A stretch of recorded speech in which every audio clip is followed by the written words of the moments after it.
یکمین دنیا را موقتی ندانید.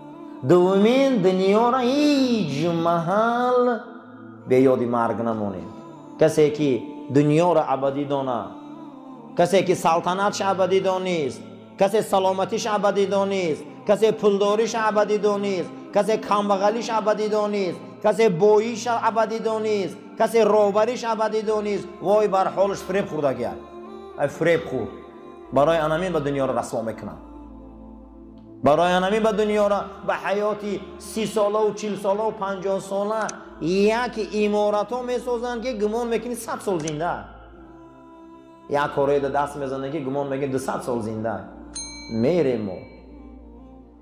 یگان چیز موقتی نداریم و ابدی نداریم که موقتی. دیگه یاد مرگ بده. خشا به حال انسانایی که مرگ یاد میکنن. خشا به حالشون. خشا به حال آدمایی که قبرستان نمیترسن. خشا به حال انسانی که گور نمیترسه. و خانه آخرت مونه. خانه آباد من همون جای. ای همه جای آبادی تری قبرستان بوده. تمام این آبادی ها را خراب میکنن میرن قبرستان. عاقبت هممون قبرستان است. اوجا هم آباد کنیم که آبادی تر جا همونجا بوده. سیومین چیزی که این دنیا را برای مسلمان آباد میکرده، این دنیا برای او خوب بوده، این قیامت فکر کردن بوده است. و چی بوده است؟ قیامت. ما میخستیم، ما رستاخیز داشتیم، پیش حضرت دوست میخیزیم، از تمام عمل هامون پگه جواب میتیم. این زمین ده هممون میدرایم تخمی ماهای. یه روزی هست که ما میخیزیم. دویم مراتبه اینو میگن قیامت. هر کسی که یاد قیامت داره خشا به حالش و دنیاش آباده. هر کسی که یاد آخرت داره خشا به حالش گوروش آباده، خشا به حالش دنیاش آباده. که آدمایی که قیامت فکر میکنن و یا این دنیا را ظلم نمیکنن، این دنیا را حیف نمیکنن، این دنیا را جهنم نمیسازن، این دنیا را به معنیگیاش همش برطرف میکنن. چی سببه که امروز گناهمون بلنده، گناهمون زیاده، بسیار محبتمون زیاده در دنیا؟ چی سببه؟ چی سببه که ما از گناه دست نمیکشیم؟ برای آن که میگن بزرگا در کتاباشون که ایمانی به قیامت مردم کم داره. قیامت، زنده شوی، رستاخیز. کسی قیامت ایمان نداشته باشه به ایمان های و ای دین میبرویم. ما فردا میخیزیم در پیشگاه پروردگار. حضرت سعدی روایت میبیاره از شیخ عبدالقادر جیلانی که حضرت آستان کعبه را میقبیدن، میگه گریه میکردن، زار زار گریه میکردن. بعد از اون میگفتن چوه گریه میکنی عبدالقادر؟ میگفته برای او گریه دارم که پروردگار رو در قیامت من خیزاندی، ای گور چشمام کور خیزان. و چوه این داره میکنی آخی؟ برای که آن روز احوال خلایق بده، من احوال خودم با چشم خودم نبینم، خدایا چشمای من کور خیزان. که قیامت بسیاری کارو دیده می شود، قیامت بسیاری چهره ها تغییر می یابند، قیامت بسیاری اعمال رو ما می بینیم. حتی که رسول اکرم صلی الله علیه و سلم فرمودند که من سوره معارج، من سوره قیامت، من سوره تکویر، من سوره انشقاق پیر کرد، سری من سفید کرد، من مدار ما گرفت. چرا؟ زیرا که در این ذکر قیامت است، در این صحنه های قیامت است. وامتاز الیوم ایها المجرمون. آن روز روزی هست که انسان با صنف خودش جدا میکردیم. ما در کدام صف باشیم؟ وامتاز الیوم ایها المجرمون. هر انسان با صنف خودش جمع کنه، یه مراتبه فکر کنیم که ما قیامت داریم و یکم از اون ما میپرسیدیم، دویم ما از چی میپرسیدیم؟ ای جوانی بود، جوانای زیبا، جوانای خوب. این یوشی نعمت خوبه، ایران موقتی دانه. جوانی بسیار چیز بزرگه، ایران موقتی دانه. اما این تیز میگذاره، این تیز میروه. خیلی انسانی در کاره که نعمت‌های جوانی را غنیمت دار. کاری را که در جوانی میکردیم و در پیری نمیدونیم. اگر حسرت میخوریم. یکی از آبادی دنیا این یاد قیامت بوده است. قیامت چیه امروز؟ رستاخیز پیش معبودی برحق و امتاز الیوم ایها المجرمون آن را جدا شوید. هر گروه به صنف خودش، هر انسانیت به صنف خودش. و احشروا الذین ظلموا، جمع کنید ظالمان را خدا میفرست. روز جمع شدن ظالم، روز حقایق برملا شدن، روز ما کی هستیم، کجا میریم، تغییر روی. و نفخ فی الصور و امتازوا الیوم ایها المجرمون. و نفخ فی الصور، آن روز در سور دمانده می شود. و نفخ فی الصور، آن روز در سور دمانده می شود. بعد از این دماندن سور شما را صنف و صنف می بیارم. و نفخ فی الصور فتأتون افواجا، در سور می دمانم شما را گروه گروه می بیارم. ابو دردار رو از پیغمبر خدا فهمیدم. گروه گفت میخزن مثل بوزینه میمونا، گروه میخزن مثل خوبا، گروه میخزن مثل مارا، گروه میخزن افضای اونها رو شما میبینی حیران میشه. از 12 تقسیمی از گروه ها را در لفظ حدیث گفتم. ما در این دنیا تغییری رو نمیشه مولی، ولی ما قیامت و میمون صفت زیاد داریم، ولی ما قیامت و مار صفت زیاد داریم، ما قیامت سری خوب شدن زیاد داریم. آن روز روزی حقایق برملا میشود. و نفخ فی الصور و امتازوا الیوم ایها المجرمون. آن روز هر یک آدم فصیح خودش جدا میکردیم. ما قیامت داریم. و نفخ فی الصور فتأتون افواجا، هر آدم گروه گروه بیاره، هر آدم گروه گروه بیاره. حتی که رسول اکرم صلی الله علیه و سلم در حدیث گوهربارشان اشاره کردند که قیامت در مسخ شبیه هستند. آدم مار میشینند چهره هاشون. حتی در حدیث گوهربارشان گفتند که این مارای کلانی که شما و کژدمایی که میبینه اینها جینها بودند که خدا اینها را در دنیا مسخشان کردن عفو، اما شما در قیامت بسیاری ها را ببینید ای عفو. حتی نمیدونم که حالی ما چیه. خیلی آدمی در باید قیامت چه فکر کنن. قرآن دستورات الهی قیامت بحث بکنن. این بالای سری همه مانده یک روز میبیایی. پیامبر پرسیدن که بین شما و بین قیامت چند وقته فرستاده خدا؟ میگه آفتاب در لبی تیر حضرت میگه آفتاب نشان دادن که این رو دیگه مونده. شما گمان نکنید که قیامت دوره، گوهم که نزدیک است. و یکی از نشانه های قیامت آمدن پیغمبری آخره. و من خود قیامت رو بود کردم. و بعدی من قیامت های خلاص میگه آفتاب نشان دادن که آفتاب نبی تیر برده. و این نمی وقت موندن. قیامت ما نزدیک است. ما برای که امتی آخر زمانه. خیلی انسانی در کاره که این دنیا در بعد موقتی بودن مرگ یاد کنن. بعد این مرگ یاد کردن قیامت یاد کنن. این دنیا آباد میشه. بی‌معنیگی بین مسلمان ها همینه که قیامت کم یاد بگیرن.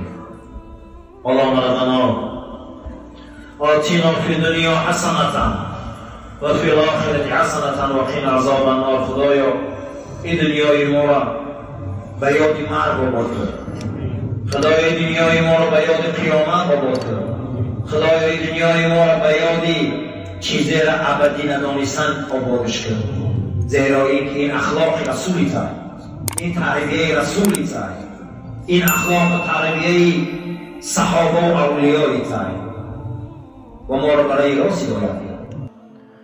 جناب پیغمبر صلی الله علیه و سلم تعلیمات چبینه که گوی یا علی ای علی الا ادلکم بشیء، یک دلالتت کنم نصیحتت کنم که یمحو الله به خطایا، خدا گناهات بخشه و یرفع به درجات، آبرو در بهشت بلند شود، مقام یابی نزد خدا در گو بله ای فرستاده خدا. گو اسباغ الوضو طهارت خشرو که. وقتی که طهارت میکنی طهارت خشرو که. بعد از او گو که کثرت الخطات الی المسجد، به سوی مسجد بسیار قدم زن. سیوم گو منتظر نماز در نماز. وقتی این نماز میخونی این نماز منتظر نماز نشستن گفت آبروتان از خدا دا بلند میکنه. این سه کار گناهات محو میکنه خدا. خشا به حال آدمایی که منتظر عبادت میشینن. اسلام بسیار دینی بزرگ ما را تربیت های بزرگ میکنه. ما برای همین روزای جمعه درباره اخلاق گپ زدیم، خیلی درباره دنیا گپ زدیم، درباره راههای دنیا گپ زدیم. از همه نعمت بزرگ در دنیا همین بوده است که دنیا را به چشم آخرت بینی. کسی که دنیا را به چشم آخرت میدیده این سرشوی زندگیش بوده. کسی که زندگی را به چشم آخرت بینه، از دنیا را به چشم آخرت بینه، این دنیا برای آباده است. این دنیا برای او همیشه جای آسودگی است. اگر کسی دنیا را به چشم دنیا بینه بای دار، بای میتیه، هیچ جایی نیست. کسی دنیا را به چای چی بینه؟ به جای چشم دنیا بینه. امروز دوام همو بحث. سه چیز برای ما و شما دنیا را آباد میکرده است. سه چیز با علما دوام موضوع دا گفته هستند که سه تربیت هست که این دنیا را با آباد میکنه. یکم همین است که تمام چیز دنیا را موقتی دونه. این جوانیش هم وقت خطیه و سلامتیش هم وقت خطیه و این پولداریش هم وقت خطیه و پیریش هم وقت خطیه و قاضیگیش هم وقت خطیه و راهبریش هم وقت خطیه، همش وقت خطیه. وقتش خطیه میبیا، وقتش خطیه رفتن میگیرم. این هر آدمی که دنیا را وقتینچه دانیست دانه که خشا به حالش که دنیاش آباده. کی میدونه که آیند بوده اینجا چی گپه؟ کی میدونه ما فردا در کجاییم؟ کی میدونه که آیند با کجا میریم و در کدام سرزمینیم؟ ما خشا به حال آدمی که همین دنیا را ابدی ندانه، خشا به حالش همین دنیا را آباد میکرده. غنیمت دان، غنیمت دان عمر و بندگی که غنیمت دان عمره. سلامتیش هم موقتیه، درد هم موقتیه، پیری هم موقتیه، یاشی هم موقتیه، دورندگی هم موقتیه. الحمدلله که موقتی بوده. اگر موقتی نباشه خرسندی زیادم، کفرایی غمی زیادم. اما خرسندی و بسیار هم آدم به ایمان میکنن. اما خدای ما خرسنگر همین پولی بسیار باشه و خرسند سلامتی خوب، این بسیار اینا دیگه خدا را هم نمیشناسن.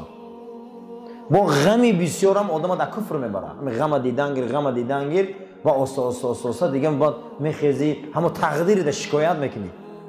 این مع العسر یسرا، این مع العسر یسرا تاکید است. در هر وضعبینی یک سبوکی است، در هر وضعبینی چی بده؟ یک سبوکی است. الحمدلله که غم دنیا موقتی بده. 1000 بار شکر که ای خدا در وجود ما با ارگانیسم فراموشی را دادی که ما با همین نامردی آدم ها را فراموش میکنیم. ما با همین غم ها یادمون میبرویم، با گشنگی ها یادمون میبرویم، با مستی ها یادمون میبرویم، خیرت میبرویم. اگر همین آدم فراموش نکنه همین دنیا با توری کنه و شکر که فراموش میکنیم. این همه تربیه است. اولین تربیه اسلام ببینین که میگه خواهی دنیا آباد شوه، همین دنیا برای تو همیشه آبادی است. کدام وقت به آن شرطی که همه چیش ابدی نداره. این موقتی نیست. یک زمان جناب پیغمبر صلی الله علیه و سلم ظهور کردند. با مرور زمان دین در این زمین سطوح مهکش زدن. وقتش قدی در کاملترین شیرینترین عمرشان حضرت 63 پر نکرده دنیا گذاشتن. حضرت انس بن مالک میگه حضرت مردن، من ریشاشان حساب کردم 16 دانش سفید بوده. یاش مردن رسول الله. همین گوهر نایاب، ارکه خدا، بهترین فرزند انسان جناب پیغمبر از دنیا گذشته به دستیان که 16 دانه ریش حضرت سفید بوده. از خیلی ریشای ما برف بریشیده. حضرت مردند 16 دانه سفید ده. شکر خدا سرای ما برف باری سفیده. رسول الله محبوب خدا همه خیاش رفته بودیم. هیچ را ابدی ندانه. این رئیسی قاضیگیش هم ابدی نیست قسم به خدا. یا وقتی معین قدی میگذره میروه. یا وقتی معین قدی از من چی میشوه میگذره میروه. یادی مرگ. چی بوده است؟ یادی مرگ. رسول اکرم صلی الله علیه و سلم فرمودند که ثروتمندترین امتی من کسی هست که هر صبح شام مرگ یاد میکنه. همین آدم مرگ که یاد کنه برنامه نمیبره. مرگ یاد کردن در کره. بایترین امت رسول اکرم همیو بودیم که مرگ یاد کنم. این مردن میبیو بسیار عجایب چه مردن. همون روزی که روح از بدن میبره، همون روزی که ما رو آماده میکنن، همون روزی که ما رو برده در لحد میمونن، بعد 10 روز یک نیرو در بین ما مردم زنده میبیو. همین فکر میکنن که همین آدم در همین دنیا نبود. در یاد مونه میزنم یکان آدم 1 سال پیش مردگی را فکر کن کو میگه همین دنیا در آمادگی نیست. آخه همین فکر کن همین دنیا رو تسر رو بود میکنی. همین گذشتگی ها همین هم مراتبه فکر کنیم خیال میکنه که باید همین دنیا آمادگی نبودن. اهلی دنیا نبودن، همون جا بودن. حضرت ابن عربی هم در تفسیر همین آیه مرگ میبیر، آیت های مرگ ده میگه همین عجایب است میگه انسانیت. با تگ قبرستان بعد عصر گذشتن ده پشت لرزه میگیره که تگ قبرستان قد نگذره که اگه عجینه و ارواح یارو نشوه بود. شب میگه میگذره میگه قبرستان رو میبینه میلرزه، گور رو میبینه میلرزه. لیکی دنیا میگه موقتی خونش همون جای میگه خونش میترسه. خونه ابدیش همون جای بعد عصر نشوه گذره که اگه عجینه برویه. نگه اون جای خونه اساسی. میگه من حیرانم برای انسان ها. من حیرانم میگه برای انسان ها که از خانه ابدیشان میترسن، از گور کندن میترسن، درنی گور در آمدن دا میترسن. مبادا که بدری قبرستان نگذارن که اگه بیمار نشون. اما میگه یک بار فکر نمیکنن که جاشان همون جای اخی.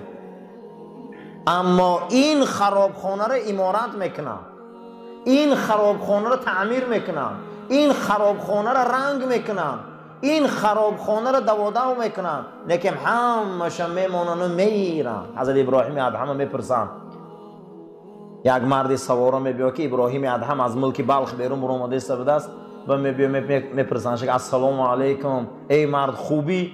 میگه خوبم. میگه یک جای آوردی در کارای من. حضرت ابراهیم ادهم یک مرد سواره میپرسن، این میگه که اینا همون طرف میگم جای آوردی هست و همون رحمه فروی تیپه را میبره که قبرستان کلانه. با گشتن میبیا چند قمچین میزنه که تو من فریب کردی، من تو را آوردی گفتم تو من گوریستان نشان دادی. آخری گفته همون جای عاقبت هممان عاقبت کجا من تو را آوردی گوزنم. بعد از اون میگه این رفت که این مردم درین هم دهه در اومد که یک مردمی زیاد اومده سعی گفتن اگه مرد در پیش ندیدی؟ گفتن دیدیم. گفت کیای؟ گفت اون مرد هست که در صحبتی و کافر مسلمان میشته و ابراهیم ادهم میگن. این مرد میگه فرو اومده از گریه کرد که چند قمچین زدم. من او را گفتم من در آبادی نشان ته و من در گوریستان نشان داد. ای مردم این آبادی ها همش عاقبتش گوریستان است. و همه جای آباد قبرستان است. یک آدم دستش برداره گفت که همین دنیا آباد است. همین آینده ما کجا میریم؟ آینده همه ما گوریستان است. یگان جای قبر جای آباد نیست. لیکن نمیدونم چرا این قبر تعمیرش قدر سهلنگاری میکنیم. سیستم. حضرت سلمان فارسی میگه پیش جناب پیغمبر اومدن صلی الله علیه و سلم، حضرت از کتفم قبید گفت سلمان در این دنیا رنگ رهگذر مسافر زندگی که همون روزی که صبح بامداد نمازش خواندی هم که زندگی که فلا تنتظر المساء تو به شام نمیرسی. شام که نمازش خواندی فلا تنتظر الصباح هم که زندگی که به بامداد نمیرسی. انمی زندگی را که سلمان برای همین هر انسان خواد دنیاش آباد شوه او باید یادی مرگ داشته باشه. فکر کنه یه روز نه یه روز ما میگذریم، یه روز نه یه روز ما میریم. بعد خفه میگن که همین آدم در بین ما نبود. دیگه همین گذشته ها را یادم نمیکنیم. میگم همین انسان اومده بود بین ما، نیومده بود، همین تولد شده بود، همین که آدم بود یا نه.